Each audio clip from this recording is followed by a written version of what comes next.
Bismillahirrahmanirrahim. Assalamualaikum warahmatullahi wabarakatuh. Selamat pagi anak-anakku sekalian. Pada hari ini kita bertemu walaupun tidak secara langsung bertatap muka. Untuk pertama di sini Ibu akan memperkenalkan diri dulu. Ibu adalah guru pengajar daripada Sejarah Indonesia untuk kelas 11 MIPA maupun IPS. Ibu bernama Ules Partini. Semoga kita akan bisa melakukan kerjasama di dalam pembelajaran daring di sini, dan mudah-mudahan apa yang Ibu sampaikan bisa dipahami dan dimengerti oleh kalian. Sebelum memulai, mari kita biasakan dulu untuk berdoa dengan membaca basmalah, dan bagi yang non muslim silakan untuk berdoa sesuai dengan agama kepercayaan masing-masing. Baca basmalah dimulai. Bismillahirrahmanirrahim. Amin ya rabbal alamin. Semoga apa yang kita doakan mendapatkan rahmat dan hidayah dari Allah Subhanahu wa taala, kemudian diberkahi apa yang kita lakukan pada hari ini. Anak-anakku sekalian, pada pertemuan di sini Ibu akan melanjutkan materi yang sebelumnya yang sudah kalian dapatkan, yaitu mengenai dampak kolonialisme dan imperialisme di Indonesia. Yang kalau sebelumnya yaitu di mana kalian sudah mempelajari tentang kolonialisme dan imperialisme di Indonesia. Nah, kita mulai aja dengan materi berikutnya, yaitu dampak kolonialisme dan imperialisme di Indonesia. Nah, dampak kolonialisme dan imperialisme di Indonesia ini adalah meliputi politik pemerintahan, ekonomi, pendidikan, dan sosial budaya. Kita lihat penjelasannya. Politik dan pemerintahan ini nanti akan meliputi dampaknya itu pada masa kekuasaan VOC, masa pemerintahan Daendels, masa pemerintahan Raffles, dan juga masa pemerintahan Hindia Belanda. Kita mulai, yaitu dengan masa kekuasaan VOC yang berlangsung dari tahun 1602 dan 1790 sampai 1799. Di sini perlu kalian ketahui mengenai VOC itu adalah merupakan sebuah kongsi dagang Belanda. Kita lihat dulu mengenai masalah kedatangan bangsa Belanda, yaitu yang dimulai dengan para pedagang-pedagang Belanda, di mana Belanda datang ke Indonesia itu adalah tujuannya adalah untuk mencari rempah-rempah, yang diawali dengan kedatangan 4 kapal dagang Belanda di bawah pimpinan Cornelis de Houtman dan Peter Keyser pada bulan Juni tahun 1596 dan berhasil mendarat di Banten. Nah, di mana Cornelis de Houtman dan Peter Keyser di sini bisa mengetahui mengenai jalur pelayaran sampai ke wilayah Indonesia untuk mendapatkan rempah-rempah, yaitu didasarkan pada informasi dari Jan Huyghen van Lieshoten, yaitu seorang pekerja di kapal dagang Portugis yang dimana berhasil membawa rempah-rempah yang sangat banyak, sehingga kemudian dilanjutkan dengan kedatangan kapal dagang Belanda sebanyak 8 kapal dagang pada tanggal 1 Mei 1598 di bawah pimpinan Pan Nesji, Heemskerk, dan Pan Warwick, yang dimana mereka berhasil datang kembali ke Banten.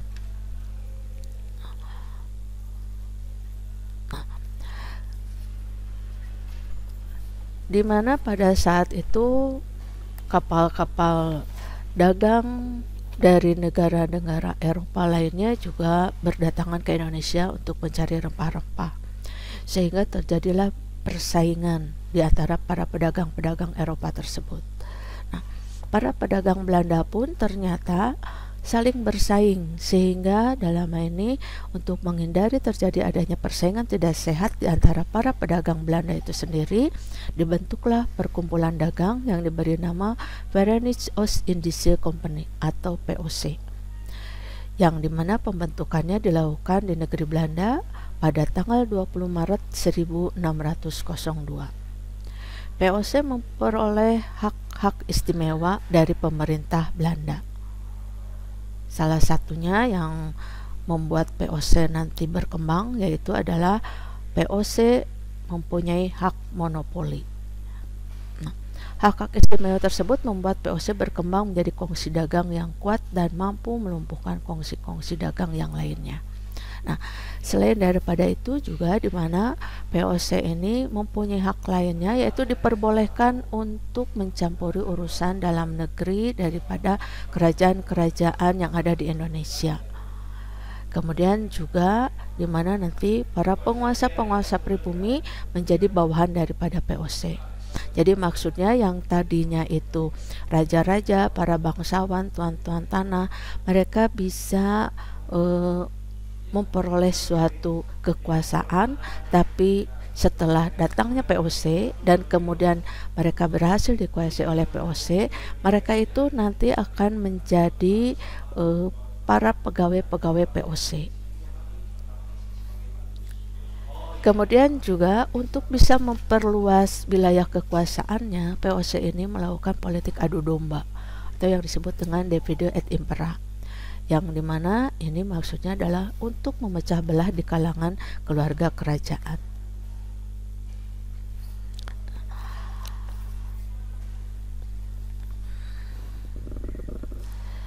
Kemudian yang kedua yaitu masa pemerintahan Daendels, di mana pemerintahan kekuasaan Daendels di sini yaitu berlangsung dari tahun 1808 sampai 1811. Pada masa ini Gubernur Jenderal Daendels menjadi penguasa, dan di mana para pribumi waktu itu diangkat sebagai pegawai negeri. Mereka menerima gaji secara bulanan dan dilarang menerima upeti. Selain itu mereka juga kehilangan jabatan secara turun-temurun. Jadi dalam hal ini mereka tidak mempunyai kekuasaan apa-apa. Mengenai Daendels di mana Daendels ini memerintah di Indonesia secara tegas dan melakukan perubahan politik secara radikal. Sistem pemerintahan di Indonesia diubah dari sistem tradisional ke sistem pemerintahan yang modern, yaitu di mana dalam hal ini Pulau Jawa dibagi menjadi 8 keresidenan. Jadi dimaksudkan adalah untuk lebih mempermudah daripada Daendels waktu itu untuk menguasai Pulau Jawa. Mengapa Pulau Jawa ini perlu dikuasai? Karena Pulau Jawa ini adalah merupakan sentral daripada pemerintahan, dan juga di mana Daendels ini ditugaskan ke Indonesia itu adalah untuk mempertahankan Pulau Jawa dari serangan Inggris. Nah, mengapa harus mempertahankan diri dari pemerintahan Inggris? Karena seperti yang kalian ketahui, dalam hal ini Inggris adalah merupakan musuh besar daripada Perancis. Karena pada masa itu Belanda berada di bawah kekuasaan Perancis. Jadi secara tidak langsung Daendels ini ditugaskan ke Indonesia atas perintah daripada pemerintah Perancis, yaitu yang waktu itu dipimpin oleh Kaisar Louis Napoleon Bonaparte.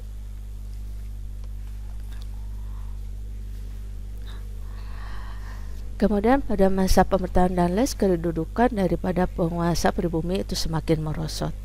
Maksudnya yaitu di mana mereka tidak mempunyai kekuasaan apa-apa. Nah, kemudian di dalam pemerintahan ada dualisme, yaitu pemerintahan Eropa dan juga pemerintahan pribumi.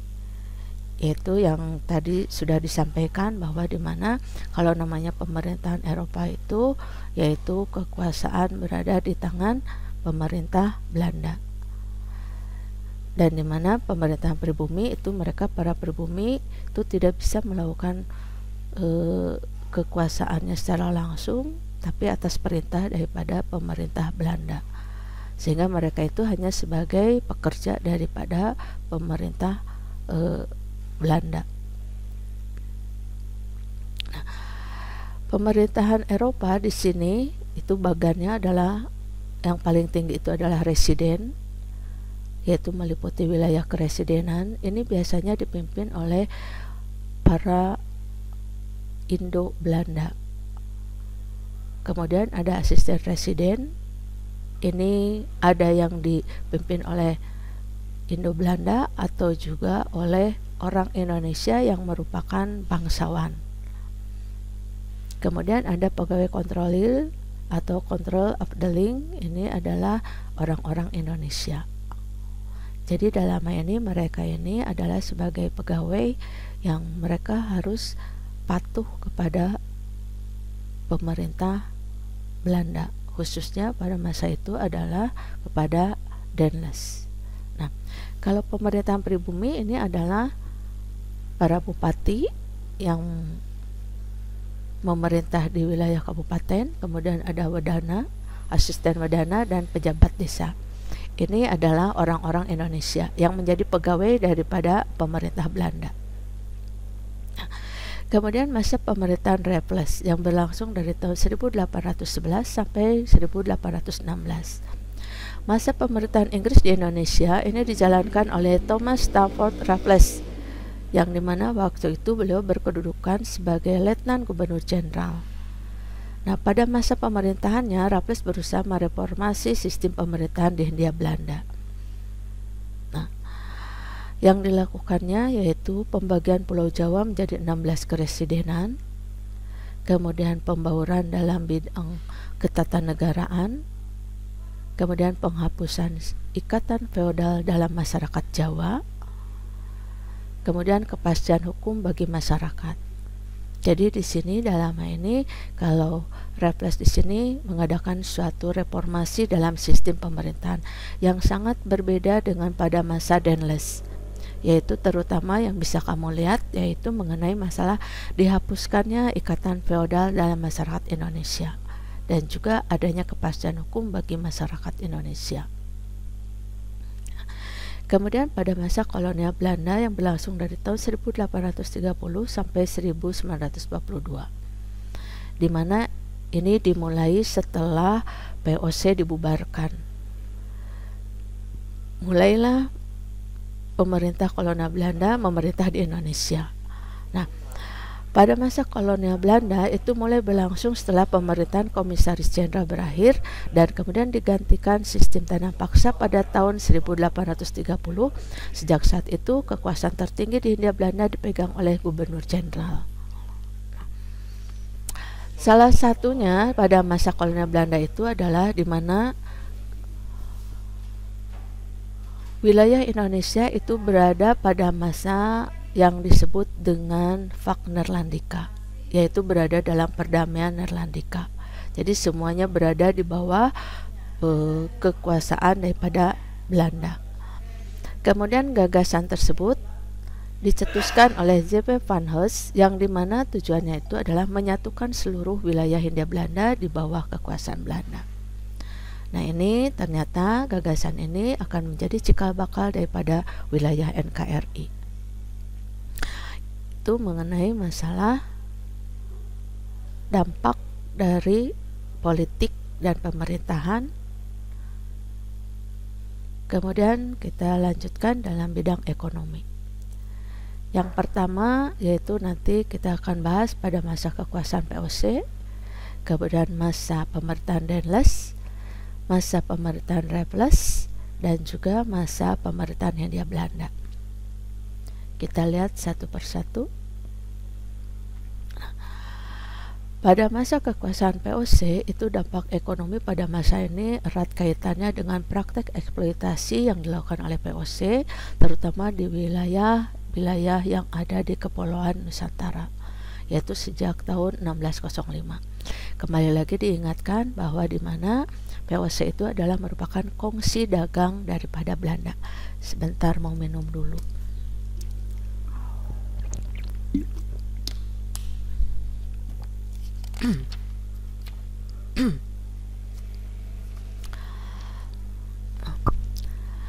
Pada masa POC secara umum, di sini praktek eksploitasi yang dilakukan oleh POC ini adalah berupa penanaman paksa, kemudian adanya penyerahan wajib, kemudian monopoli perdagangan dan penyewaan pajak. Nah, di mana dalam ini POC ini karena mempunyai hak istimewa tadi, yaitu disebut dengan hak oktroy, jadi POC ini bisa melakukan monopoli di berbagai wilayah di wilayah Kepulauan Indonesia, terutama untuk masalah rempah-rempah. Monopoli perdagangan POC itu pertama kali dipusatkan di Kepulauan Maluku, yaitu dengan markasnya itu adalah di Ambon, dan kemudian di Banten. Dan di Maluku, POC memonopoli perdagangan rempah-rempah. Adapun di Banten, itu monopoli yang dilakukan oleh POC itu adalah perdagangan lada. Nah, praktik daripada eksploitasi POC juga itu berkaitan erat dengan kebijakan POC, yaitu adanya Felis Leverantin dan Kontingenten. Di mana Felis Leverantin di sini ini adalah merupakan suatu penyerahan wajib yang dimana merupakan suatu kebijakan daripada POC yang ditetapkan di mana rakyat Indonesia waktu itu diwajibkan untuk menyerahkan hasil buminya kepada POC di seluruh wilayah Indonesia. Jadi intinya Felis Leverantin ini adalah merupakan penyerahan wajib daripada hasil bumi yang diperoleh oleh rakyat untuk diserahkan kepada POC. Dan ini berlaku di seluruh kepulauan Indonesia. Jadi tidak hanya di Maluku saja, tapi di seluruh wilayah Indonesia. Kemudian kalau kontingenten ini adalah merupakan pajak sewa tanah. Pajak sewa tanah yang harus diserahkan oleh para wajib pajak oleh rakyat yang berupa hasil bumi. Jadi kalau Felis Leverantin itu adalah merupakan penyerahan wajib hasil bumi, penyerahan hasil bumi secara wajib oleh rakyat kepada POC. Tapi kalau kontingenten ini adalah pajak sewa tanah yang harus dibayarkan oleh rakyat yang berupa hasil bumi.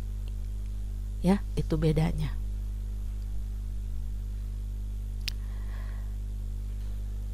Kemudian pada masa Daendels di sini dampak ekonominya adalah terjadi adanya perubahan sistem perekonomian tradisional menjadi sistem perekonomian modern. Di mana dalam sistem modern di sini tanah-tanah milik raja itu berubah status menjadi tanah milik pemerintah kolonial. Jadi para bangsawan tuan tanah atau raja-raja itu mereka tidak lagi bisa memiliki tanahnya karena harus diserahkan kepada pemerintah kolonial. Nah, di mana dengan perubahan status tanah tersebut menyebabkan para petani wajib membayar pajak penjualan hasil bumi kepada pemerintah kolonial, yaitu yang tadi disebutkan, yaitu kontingenten, yaitu para petani wajib membayar pajak, ya. Nah, di mana dalam hal ini pajak tanahnya itu berupa hasil bumi yang harus diserahkan kepada pemerintah kolonial. Dampak ekonomi lainnya yaitu yang paling terasa pada masa Daendels itu adalah pembangunan jalan raya Pos Anyar Panarukan, di mana ini memang ada dampak positifnya, yaitu di mana dengan pembangunan jalan ini akan mempermudah akses perdagangan. Di sisi lain atau merupakan dampak negatifnya yaitu dengan pembangunan jalan raya pos ini banyak memakan banyak korban.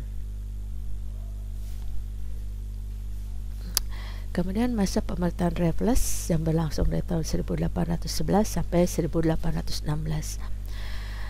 Pada masa Raffles di sini terjadi adanya perubahan terutama dalam masalah perekonomian. Beliau dalam hal ini memberikan peluang ekonomi yang didukung kepastian hukum, terutama usaha memunculkan kegiatan perdagangan bebas, yang dimana ini diterapkan sistem sewa tanah atau land rent. Sewa tanah yang diberlakukan pada masa Raffles di sini yaitu mendorong pemerintah kolonial menerapkan pajak tanah yang dimana sistem sewa tanah ini sebetulnya pertama kali tidak memberatkan rakyat, tapi ternyata dalam pelaksanaannya sangat memberatkan rakyat. Mengapa? Karena untuk membayar pajak atas sewa tanah tersebut, banyak rakyat Indonesia ini yang meminjam kepada para rentenir orang-orang Tionghoa. Jadi di mana rakyat Indonesia untuk bisa menyewa tanah ini yaitu dengan meminjam modalnya kepada para rentenir Tionghoa. Akibatnya di mana rakyat Indonesia banyak terlilit utang dan kemudian tanahnya banyak yang diambil oleh para rentenir Tionghoa. Pada masa kolonial Belanda tahun 1830 sampai 1842, di sini dampak ekonominya sangat erat berkaitan dengan sistem tanam paksa, yaitu yang berlangsung dari tahun 1830 sampai 1870, dan juga sistem ekonomi liberal atau open door policy. Nah, mengenai sistem tanam paksa dalam hal ini perlu kalian ketahui, ini kebijakannya dari sistem tanam paksa ini dan ekonomi liberal disebabkan karena munculnya kota-kota pusat industri di Hindia Belanda, yaitu disebabkan karena mulai semakin ramainya para pedagang-pedagang Eropa berdatangan ke Indonesia dengan adanya sistem ekonomi liberal tersebut. Dengan munculnya kota-kota tersebut juga diikuti dengan perkembangan jalur transportasi dan berbagai infrastruktur. Masyarakat pada masa kolonial Belanda juga mulai mengenal sistem perbankan modern. Nah, perlu sedikit ditambahkan di sini mengenai masalah sistem tanam paksa yang berlangsung dari tahun 1830 sampai 1870. Setelah kekuasaan Inggris berakhir pada tahun 1816, Indonesia kembali dikuasai Belanda. Kebijakan Raffles pada umumnya diteruskan oleh pemerintah Hindia Belanda yang baru, yaitu yang pertama di bawah Komisaris Jenderal Elliot Bykes dan Van der Capellen, kemudian di bawah Gubernur Jenderal Van der Capellen dari tahun 1819 sampai 1826. Nah, dan pada masa Komisaris Jenderal Dubus Designis tahun 1826 sampai 1830. Nah, pada masa itu di mana sistem sewa tanah itu baru dihapuskan karena dianggap merugikan dan juga memberatkan rakyat.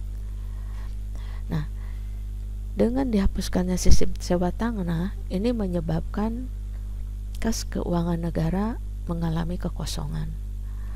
Maka pada saat itu yang menjadi Gubernur Jenderal di Indonesia yaitu Gubernur Jenderal Johannes van den Bos, untuk bisa mengisi kas keuangan negara mengusulkan untuk diberlakukannya sistem tanam paksa atau kultur stelsel.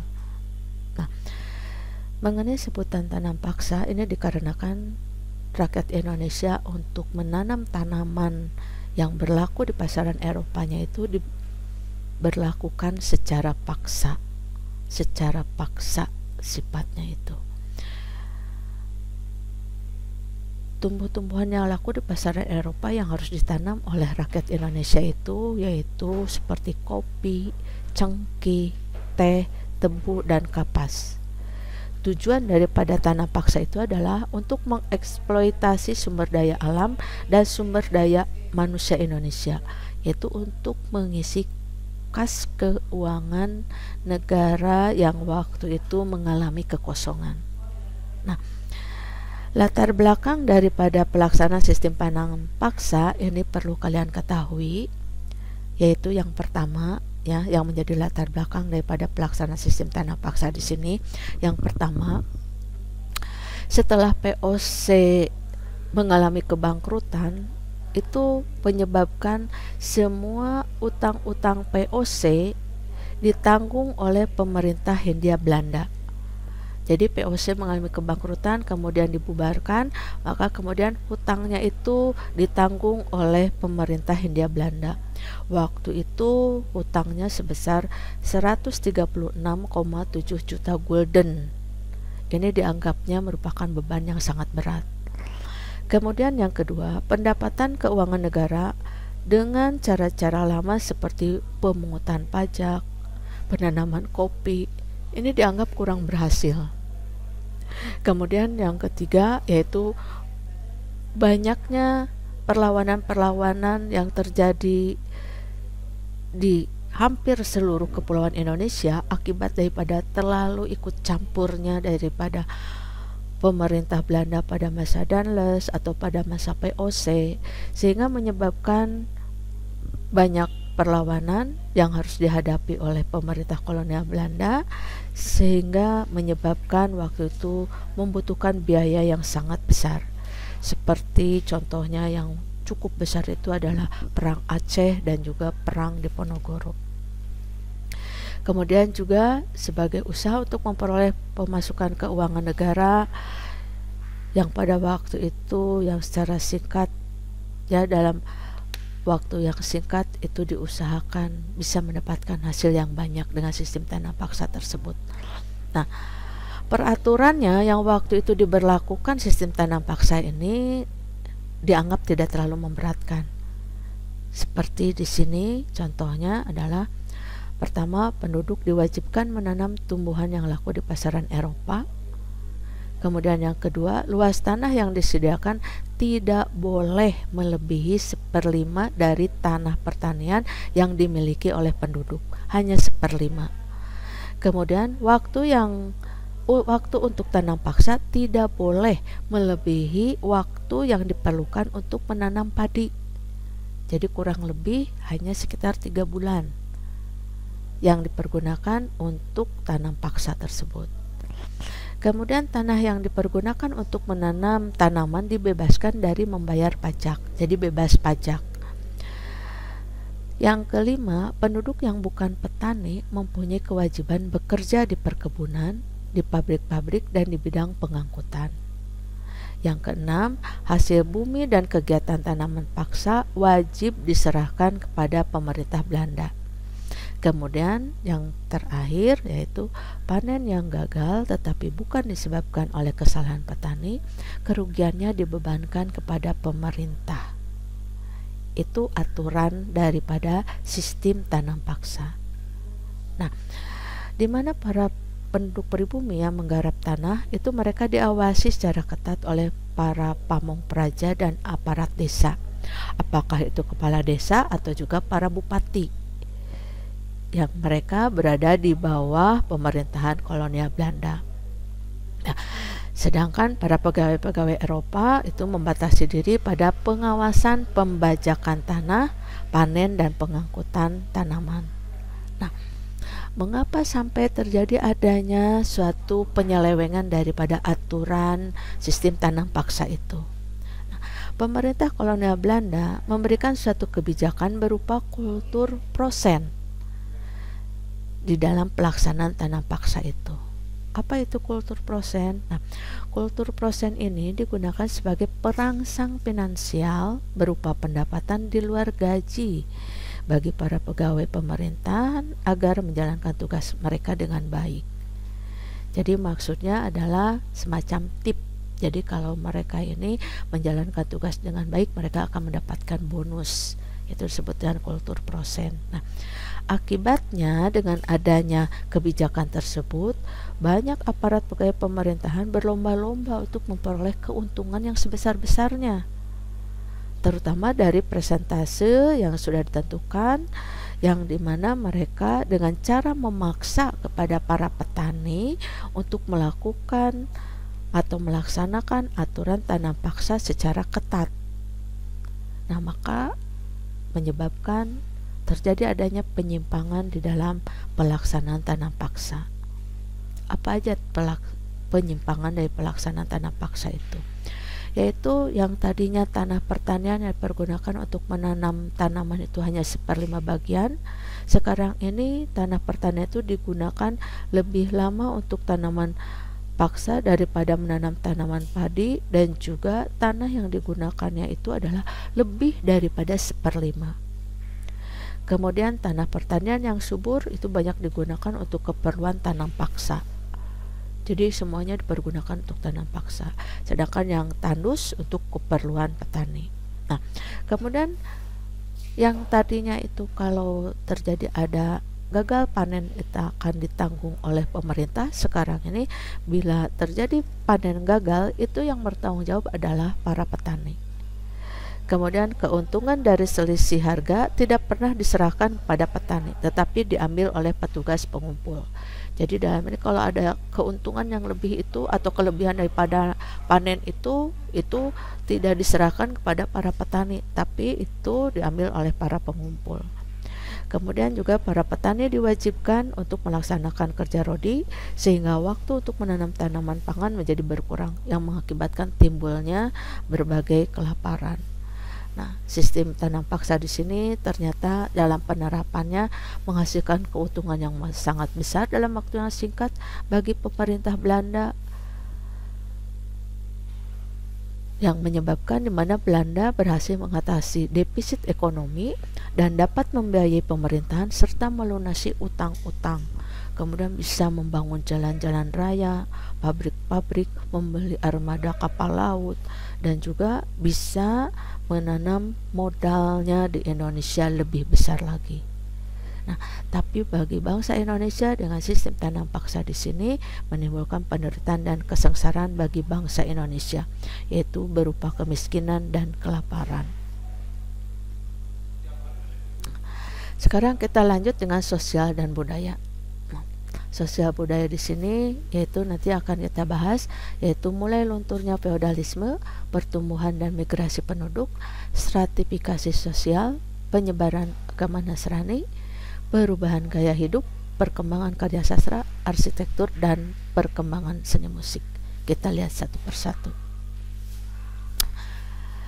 Kalian lihat gambar di sini, bisa kamu lihat ini menunjukkan bahwa di mana rakyat Indonesia khususnya dari kalangan bawah itu mereka dijadikan sebagai budak, yang dimana mereka harus memanggul tenda,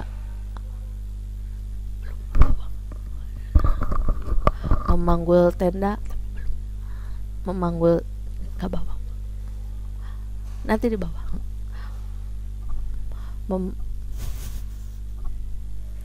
memanggul tenda, yang dimana itu tendanya adalah diisi oleh para bangsawan-bangsawan di Indonesia. Sistem feodal itu pertama ditandai dengan adanya tanah-tanah luas yang dikuasai para bangsawan atau juga tuan tanah. Sedangkan rakyat biasa berperan sebagai budak. Para budak tersebut bekerja menggarap tanah milik para bangsawan. Nah, secara bertahap pada masa kolonial itu hak-hak daripada para penguasa pribumi, hak istimewanya itu mulai bergeser, di mana para penguasa pribumi itu hanya sebagai pegawai pemerintah kolonial. Mereka tidak bisa lagi berkuasa, dan juga tidak bisa mereka ini melakukan tindakan-tindakan seperti yang ada dalam gambar tersebut. Kemudian pertumbuhan dan migrasi penduduk. Bisa kamu lihat di sini banyak sekali orang-orang yang berada di pelabuhan-pelabuhan. Di situ ada kapal besar. Maksudnya ini apa? Nah, ternyata pada abad ke-19 itu pertumbuhan penduduk yang ada di kawasan Hindia Belanda, maksudnya di Indonesia, yaitu mengalami suatu peningkatan yang sangat pesat. Ini membuat pemerintah koloni Belanda waktu itu menerapkan program migrasi penduduk khususnya di Pulau Jawa. Nah, pemerintah koloni Belanda itu berusaha memperlancar program migrasi dengan memujuk para petani-petani miskin di pedesaan Jawa untuk bekerja di perkebunan-perkebunan di Sumatera Timur.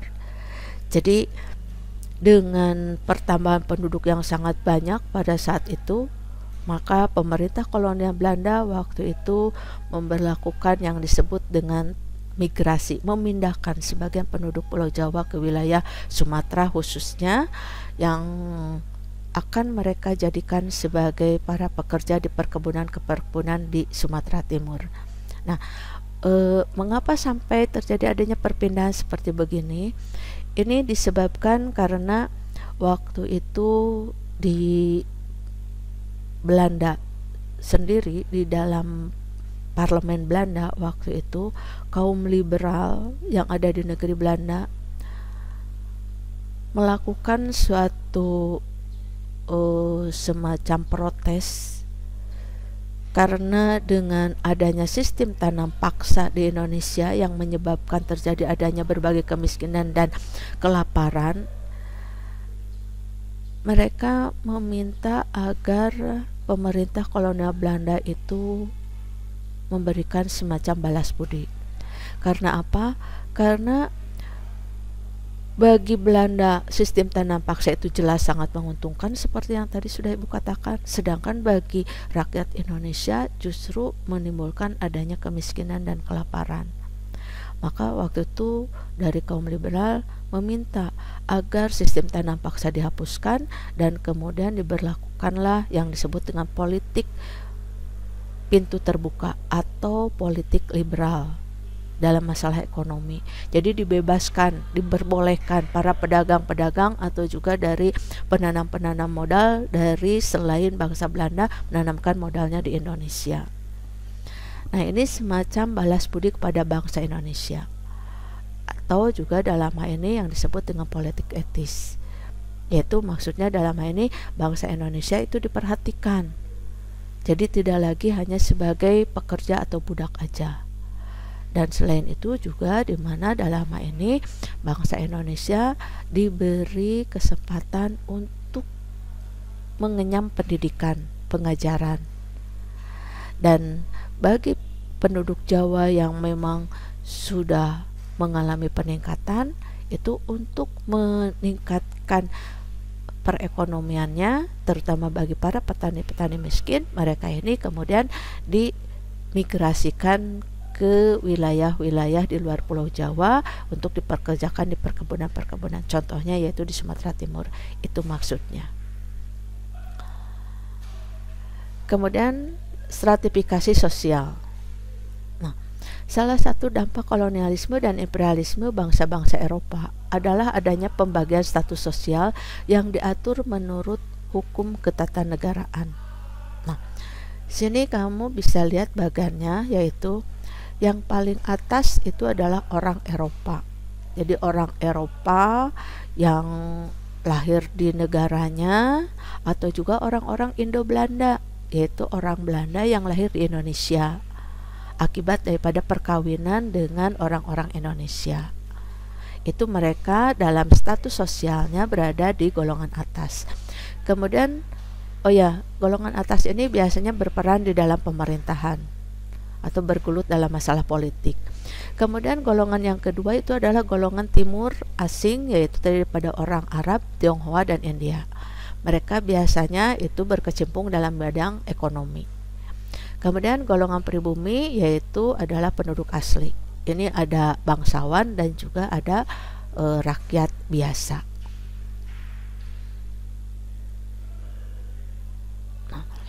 Kemudian penyebaran agama Nasrani. Mungkin kalian masih ingat dengan materi yang pertama, yaitu mengenai kolonialisme dan imperialisme, yaitu di mana kedatangan bangsa Eropa yang pertama datang ke Indonesia, yaitu khususnya bangsa Portugis, itu mereka ini dilandasi oleh semboyan 3G, yaitu gold, gospel, dan glory. Nah, dari semboyan tersebut, salah satunya yang sesuai dengan penyebaran agama Nasrani yang dilakukan oleh bangsa Eropa, khususnya bangsa Portugis dan Spanyol, itu adalah gospel. Nah, Ketika bangsa Portugis dan Spanyol sampai ke Maluku, selain mereka ini mau mencari rempah-rempah, juga mereka ini punya misi lain, yaitu menyebarkan agama Katolik. Nah, selain itu juga ada agama Kristen lainnya yang sudah mulai dikenal di wilayah-wilayah Indonesia, yaitu di mana mereka ini melakukan suatu penyebarannya atau penyiarannya, yaitu yang disebut dengan zending. Kemudian mengenai perkembangan seni musik. Nah, ini bisa kamu lihat, ini ada keroncong. Ada yang tahu berasal dari mana ini musik keroncong? Ya, betul. Musik keroncong ini berasal daripada bangsa Portugis. Nah, kedatangan bangsa Eropa ini menyebabkan seni musik di Hindia Belanda semakin berkembang. Contohnya, mereka sudah mulai mengenal terhadap beberapa alat musik seperti biola, kemudian juga piano, cello, gitar, bass, flute, saksofon, dan horn atau trompet. Kemudian juga terjadi adanya perpaduan musik barat dan musik tradisional Indonesia dalam bentuk musik keroncong. Jadi semacam ada akulturasi musik di sini. Kemudian juga mengenai masalah arsitektur. Ya, arsitektur. Pada abad ke-19, arsitektur bergaya Eropa di Hindia Belanda berkembang gaya arsitektur yang disebut Indis. Gaya Indis ini adalah merupakan perpaduan antara arsitektur Eropa dan arsitektur lokal. Contohnya, gaya Indis ini dapat kalian amati dalam video berikut.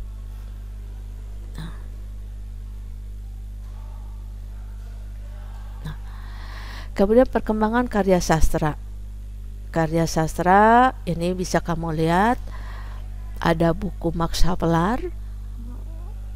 Mungkin pernah ada yang baca. Max Havelaar ini adalah menceritakan tentang sistem tanam paksa yang terjadi di daerah Banten, yang ditulis oleh seorang Indo-Belanda yang sangat simpatik dan cinta terhadap bangsa Indonesia, yaitu Edward Dowes Dekker, yang kemudian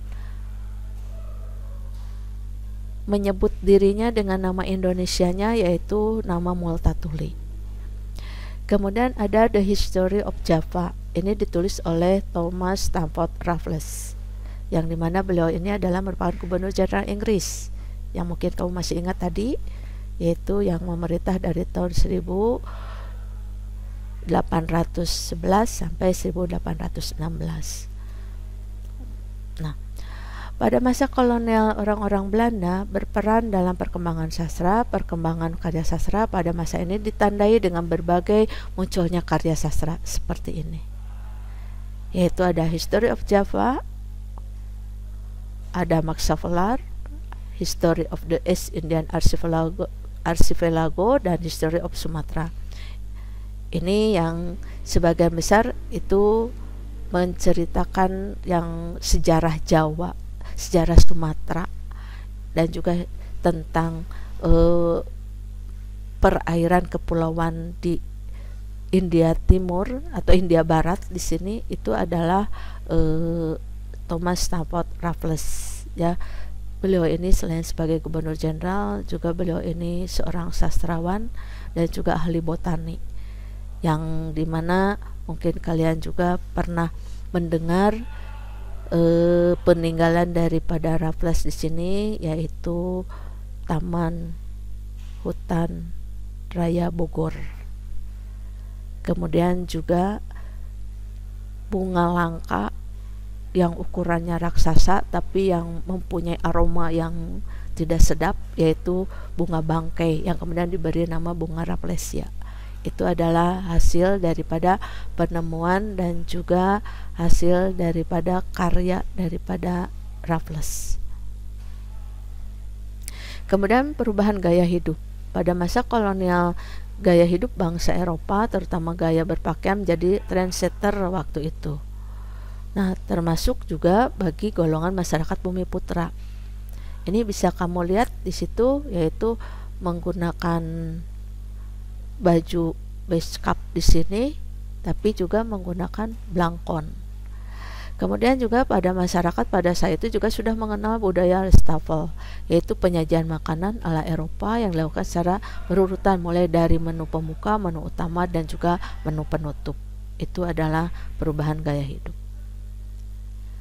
Kemudian dalam pendidikan, yaitu perkembangan pendidikan pada masa kolonial tidak terlepas dari kebijakan politik etis, yaitu yang tadi Ibu sebutkan, yaitu mulai berlaku pada awal ke-20, yaitu di mana waktu itu kaum liberal memprotes kepada parlemen Belanda waktu itu untuk membalas budi kepada bangsa Indonesia akibat daripada pelaksanaan sistem tanam paksa yang sangat merugikan bagi bangsa Indonesia walaupun menguntungkan bagi pemerintah kolonial Belanda, yaitu di mana kebijakannya itu adalah meliputi transmigrasi, edukasi, dan irigasi. Kalau transmigrasi yaitu yang tadi memindahkan penduduk Pulau Jawa, sebagian Pulau Jawa, terutama para petani-petani miskin, untuk mereka dipekerjakan di Sumatera, khususnya Sumatera Timur, yaitu di perkebunan-perkebunan. Kemudian kalau di dalam bidang edukasi, yaitu nanti di mana rakyat Indonesia diberi kesempatan untuk belajar di sekolah, walaupun hanya sekolah rendahan. Dan kalau irigasi yaitu membangun irigasi atau bendungan untuk mengairi perkebunan-perkebunan, ya. Nah, sistem pendidikannya yaitu sekolah kolonial meliputi adanya SD school, ya ini SD, ya. Ini semacam SD. Kemudian ada HIS, MULO, AMS, dan HBS. Ini HBS itu yang paling tinggi. Kalau sekolah pribumi ini terdiri daripada taman siswa, Muhammadiyah, dan pondok pesantren. Nah,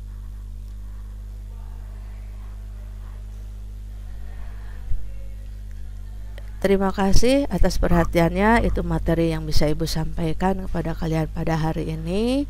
Mudah-mudahan bisa kalian mengerti dan memahami. Kalau ada seandainya yang kurang jelas, kurang pahami, silakan kalian catat, kemudian kalian nanti bisa sampaikan pada saat pertemuan berikutnya, atau kalian mengirimkan melalui email yang nanti akan Ibu tuliskan, sampaikan, dan dimana nanti kita akan bahas apa yang kalian kurang paham pada pertemuan berikutnya.